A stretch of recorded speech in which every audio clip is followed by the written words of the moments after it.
Johnson's too weak to survive. That's what Sergeant Kowalski said before he drove away, leaving Private Daniel Johnson alone in the Syrian desert with no vehicle, no radio, no hope, 130-degree heat, ISIS fighters nearby, limited water. The platoon thought he'd be dead in 2 days. But 22 days later, Daniel Johnson walked back into base, alive, 112 pounds, skeletal, sunburned black, half dead, but alive. And when Sergeant Kowalski saw him, he collapsed, because the weak soldier survived what would have killed everyone else. This is the story of Private Daniel Johnson, the soldier they mocked for being too small, the soldier they left in the desert to die, the soldier who survived 22 days alone and proved that size doesn't determine strength. Well, does. January 2018, Fort Bragg, North Carolina. Private Daniel Johnson reported to his new platoon, 22 years old, fresh out of basic training, 5'6", 140 pounds. The platoon took one look at him and laughed. "This is our new guy. He looks 12 years old. Johnson, you sure you're in the right place? Boy Scouts are down the street. How did someone this small make it through basic training?" Sergeant Kowalski, the platoon sergeant, walked up, looked Daniel up and down like he was inspecting defective equipment. "Johnson, height and weight." 5'6", 142 pounds, Sergeant. Kowalski laughed. Not a friendly laugh, a mocking one. "Jesus Christ, you're smaller than my 12-year-old daughter. How the hell are you supposed to carry a 60-pound pack through the desert?" "I can carry it, Sergeant. I passed all the PT requirements." Requirements are one thing, Johnson. Reality is another. In the Syrian desert, 130-degree heat, you'll collapse in an hour. Mark my words. The platoon nodded in agreement. Johnson's too small, too weak. First deployment, he's gonna die. Why'd they send us someone this small? He's a liability. I'm not letting Johnson on my fire team. He'll get us all killed. But Daniel took it. Every insult, every laugh, every doubt, for 6 months. Because he was determined to prove them all wrong. Every single day, the platoon reminded Daniel he didn't belong. The 60-pound ruck march destroyed Daniel. His small frame made every step brutal. Johnson's falling behind again, too weak to keep up. Look at him struggling. How's he gonna carry wounded soldiers? "Johnson, you're slowing down the entire platoon." Daniel pushed through, every time, finished every march, met every standard, but they never acknowledged it. Daniel was an excellent marksman, expert qualification, best in the platoon, but they ignored it. Johnson can shoot, great, but when he collapses from heat stroke, those skills don't matter. Marksmanship won't save him when he can't carry his own gear. May 2018, desert training exercise, 120-degree heat. Daniel struggled, vomited twice, nearly collapsed. The platoon saw vindication. See, Johnson can't handle heat. He's gonna die in Syria. I told you he's too small.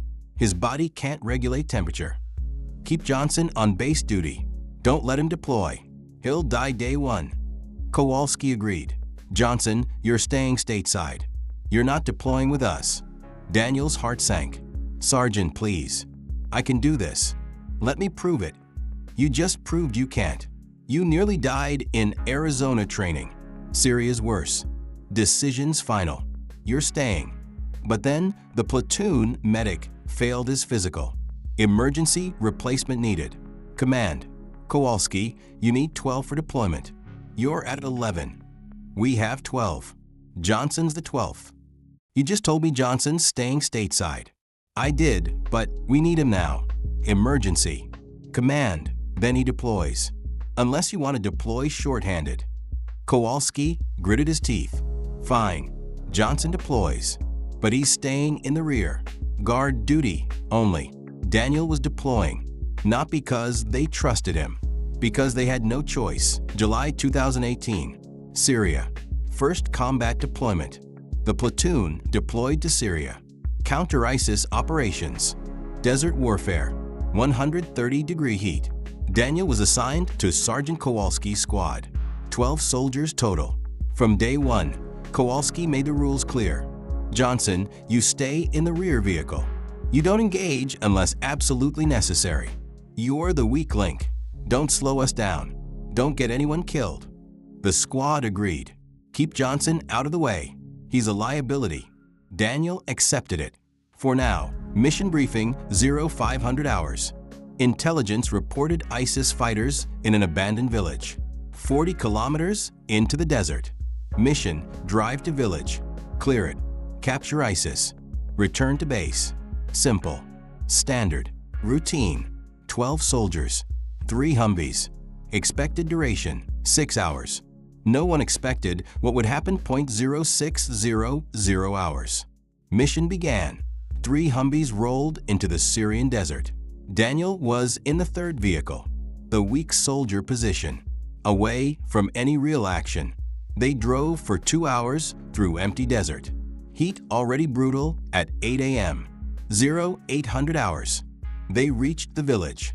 Empty, abandoned, ruins. No ISIS.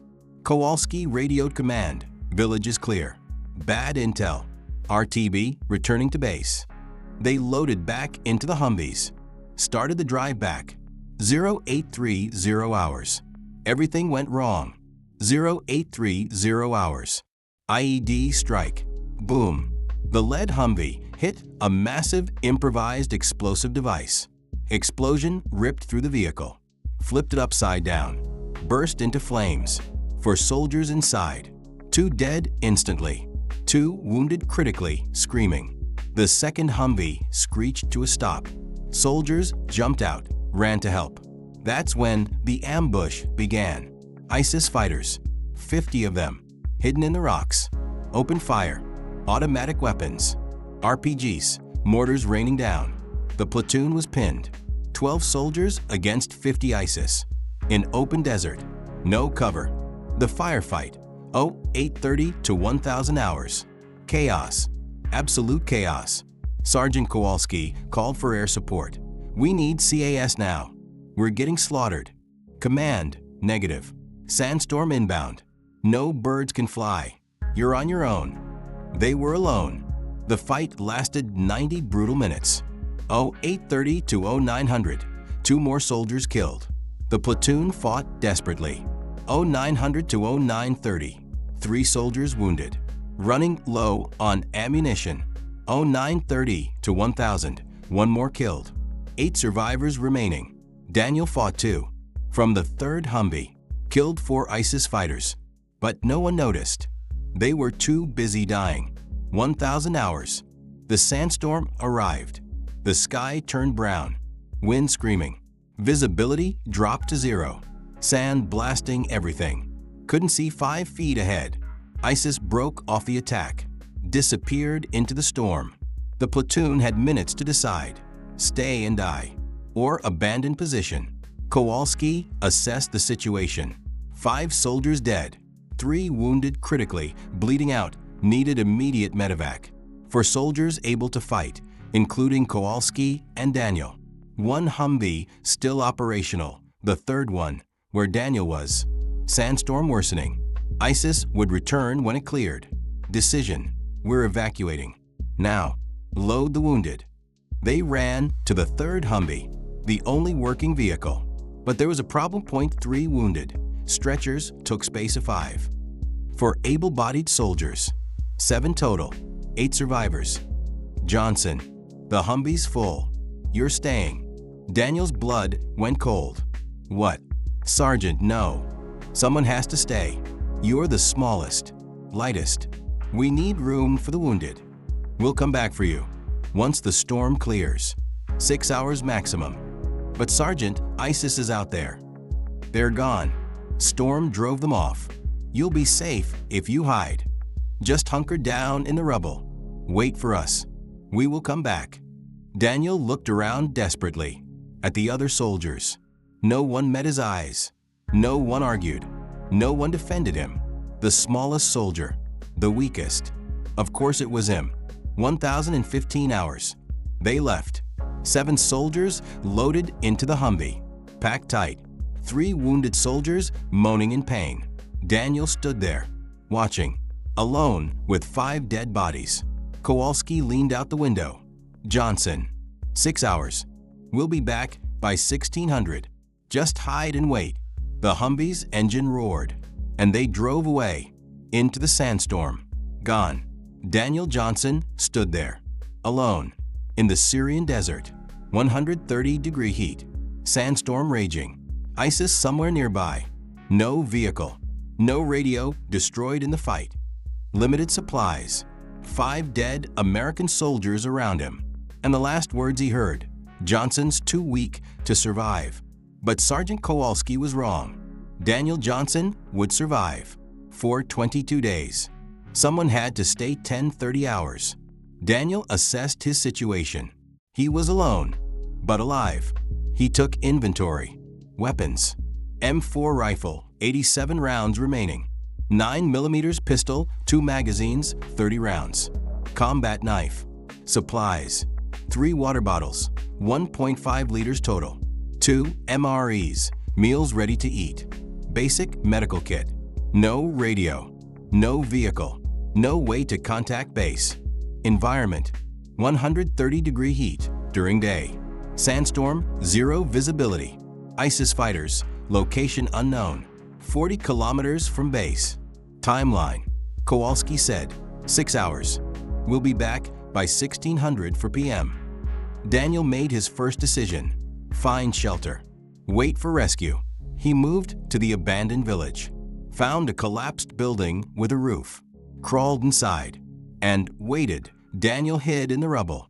Sandstorm raged outside, howling like demons. He rationed his water.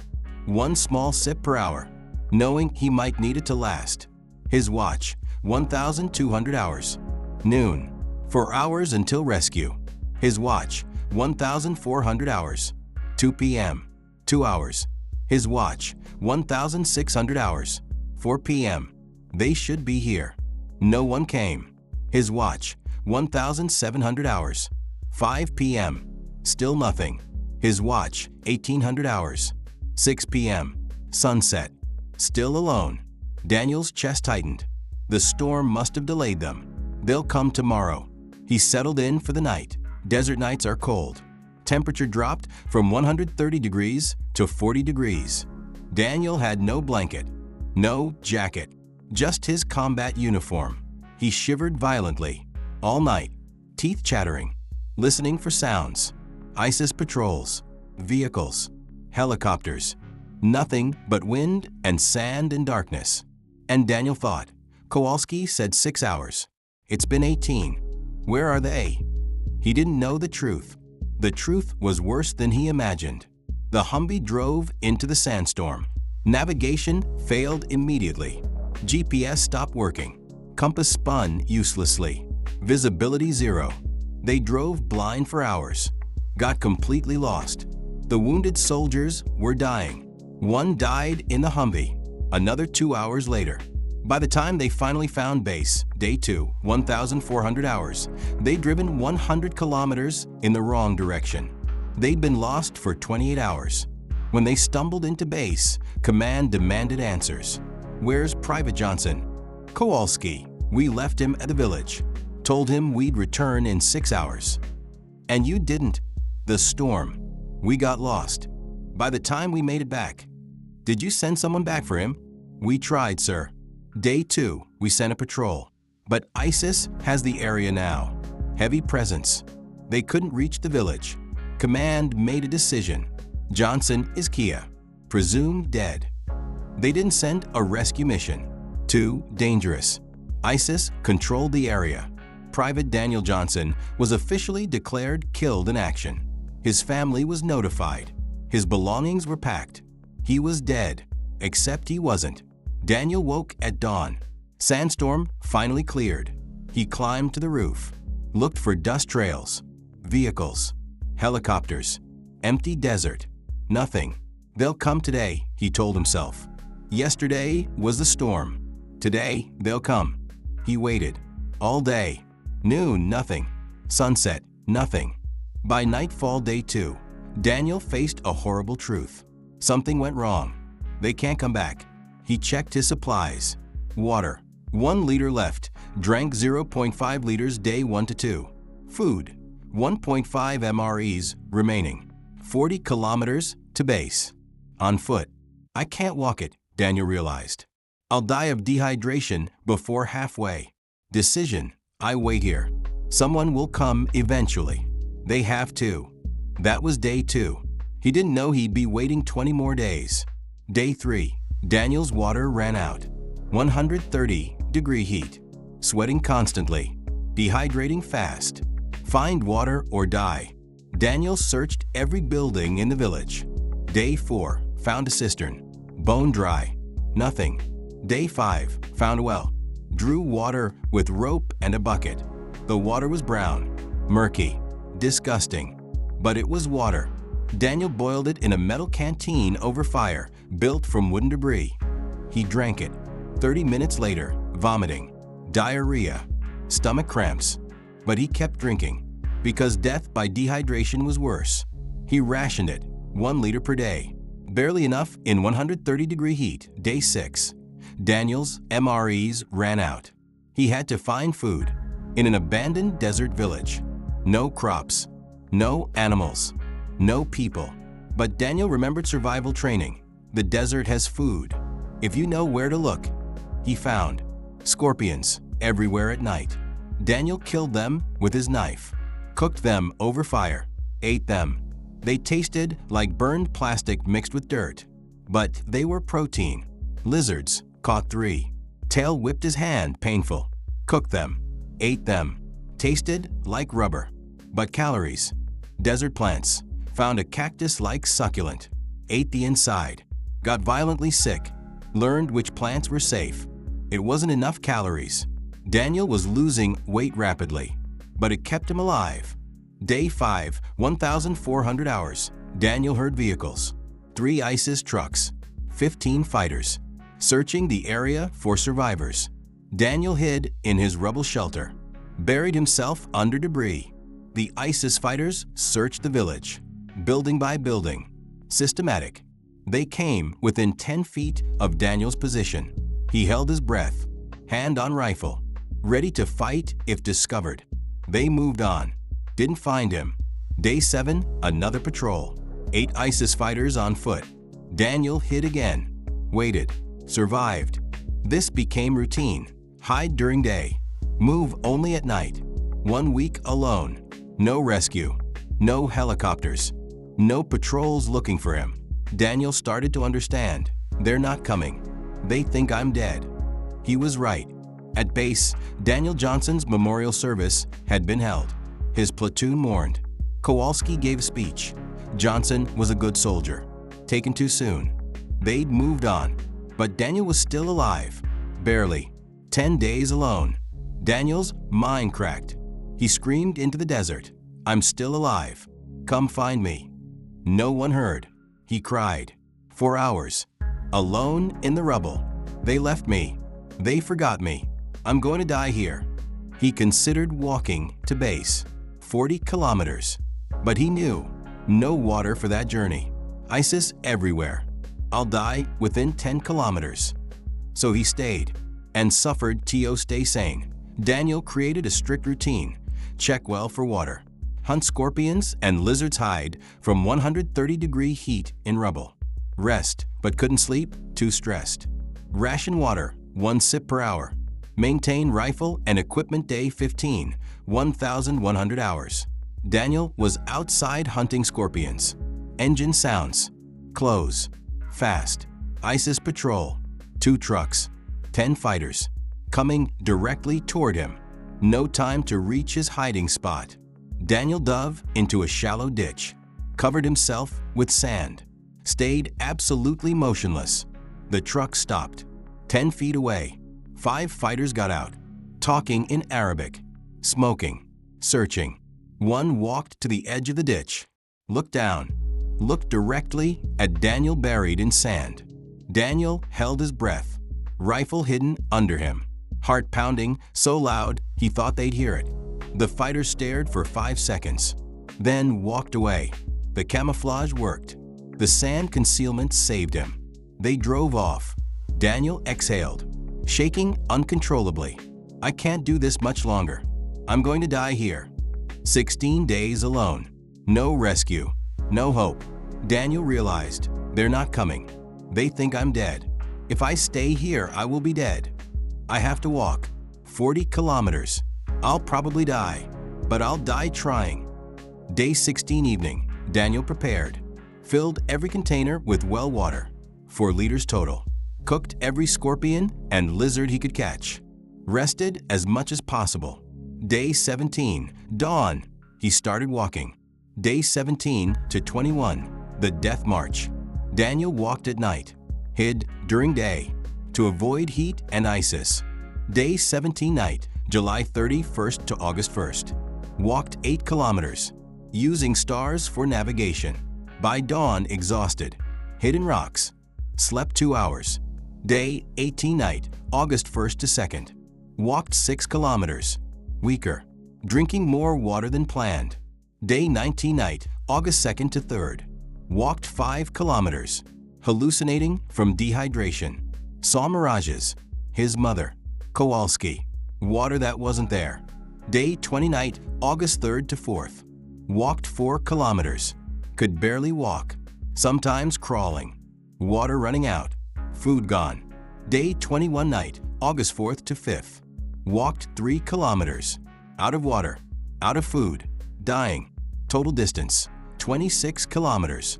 Distance remaining, 14 kilometers. Day 22, dawn, August 5th, the end. Daniel collapsed. He couldn't walk anymore. Couldn't crawl. Could barely breathe. 14 kilometers from base. So close, but impossible. He lay in the sand, 112 pounds. Dehydrated critically. Starving.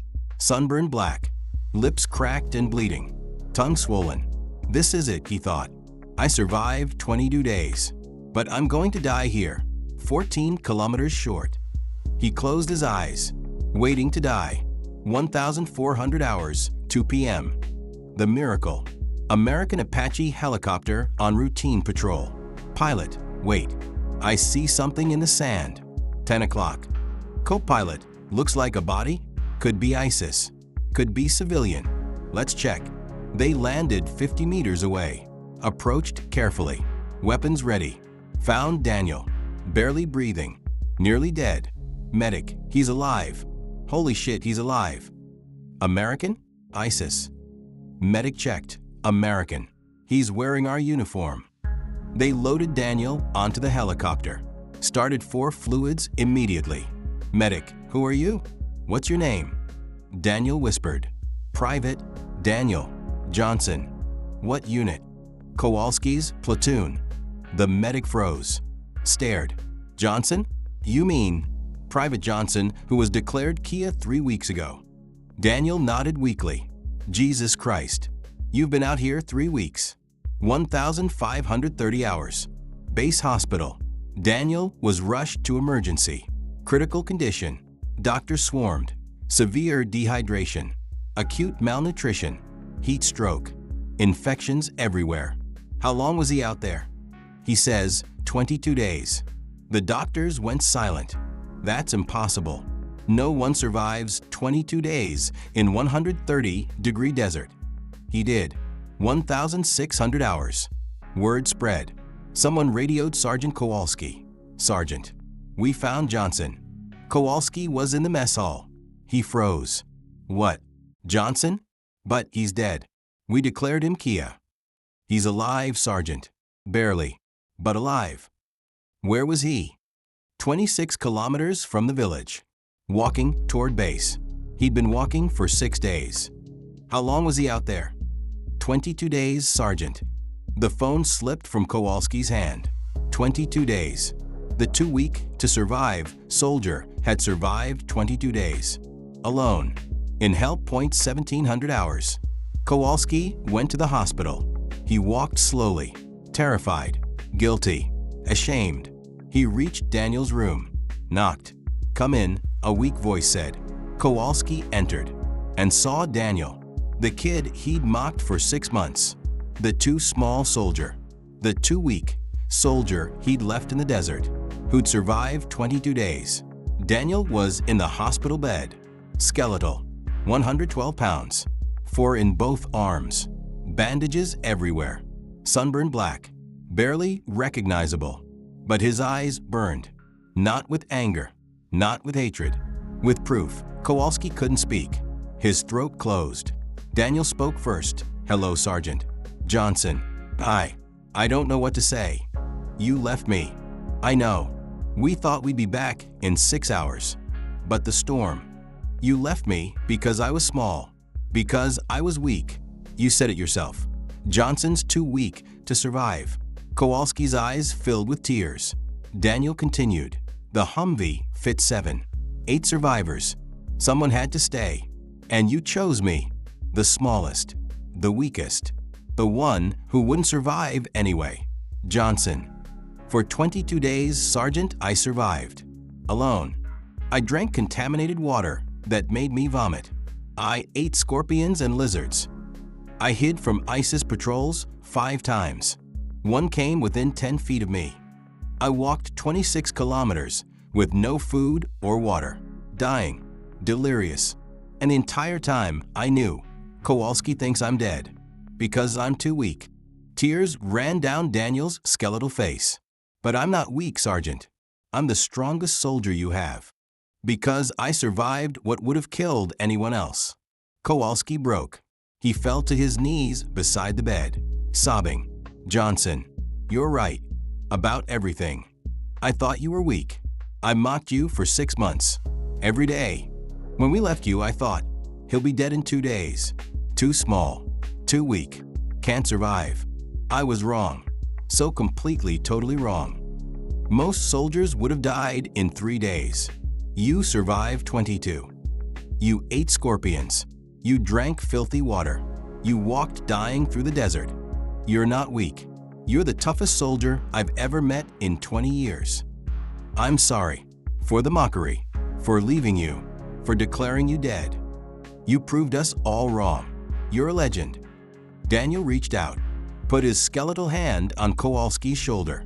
"I forgive you, Sergeant. But remember this. Size doesn't determine strength. Weight doesn't determine survival. Will determines everything. I'm 5'6", 112 pounds now. But I refuse to die, and that's why I'm alive." Over the next week, every soldier visited Daniel. "Corporal Martinez. Johnson, I said you were too small to carry gear. You carried yourself 26 kilometers dying. I'm sorry. Specialist Davis. I said you'd die day 1. You survived 22 days. You're tougher than all of us. Private First Class Chun. I refuse to let you on my fire team. I was wrong. You're the soldier I want beside me." One by one, they apologized. And Daniel forgave them because he'd proven his point. 3 weeks later, Daniel recovered, gained weight back, 112, 135 pounds. Treated for infections, heat damage, malnutrition, physical therapy, psychological counseling, and received his awards Bronze Star with Valor for extraordinary courage and survival against impossible odds. Purple Heart for injuries sustained in combat operations. Combat Action Badge for engagement with hostile forces. Citation read, Private Daniel Johnson survived 22 days alone in hostile desert, demonstrating unparalleled resilience, resourcefulness, and refusal to surrender. When they pinned the medals on, the entire battalion stood and applauded. For 5 minutes straight, the 2-week soldier became a hero. 2025, Staff Sergeant Daniel Johnson, 29 years old. Daniel stayed in the Army, promoted to Sergeant, then Staff Sergeant. Now he's a survival instructor, teaching desert warfare at Fort Bragg, the same place where they mocked him 7 years ago. I teach soldiers one lesson: size doesn't matter. Strength of body doesn't matter. Strength of will matters. I'm 5'6". I weighed 112 pounds when they found me. I survived because I refused to die, not because I was strong. I ate scorpions. I drank contaminated water. I hid from ISIS. I walked 26 kilometers dying. That's not luck. That's will. Remember, the smallest soldier can be the toughest. Never underestimate determination. Kowalski, retired 2020, still visits Daniel every year. Johnson taught me the most important lesson of my career. Never judge capability by appearance. I thought the weak soldier would die in 2 days. He survived 22. He's proof that will beats everything. Size, strength, circumstances. Everything. I was wrong about Daniel Johnson. And I'll never make that mistake again. Daniel keeps one thing from the desert: a preserved scorpion in resin. This scorpion kept me alive. I ate dozens like it. When people say I was lucky to survive, I show them this. Luck didn't save me. I ate scorpions. I drank filthy water. I walked dying through the desert. That's not luck. That's refusing to die. Private Daniel Johnson, 5'6", 140 pounds. Too small, too weak, too young. They left him in the Syrian desert to die. He survived 22 days. Alone, in 130-degree heat, eating scorpions, drinking contaminated water, hiding from ISIS, and walked back to base. Because size doesn't determine survival. Well, does. They called him too weak to survive. They left him in the desert. They declared him dead. But Daniel Johnson refused to die. 22 days later, he walked back and proved that the smallest soldier can be the strongest. Subscribe for more stories of soldiers who proved will is everything.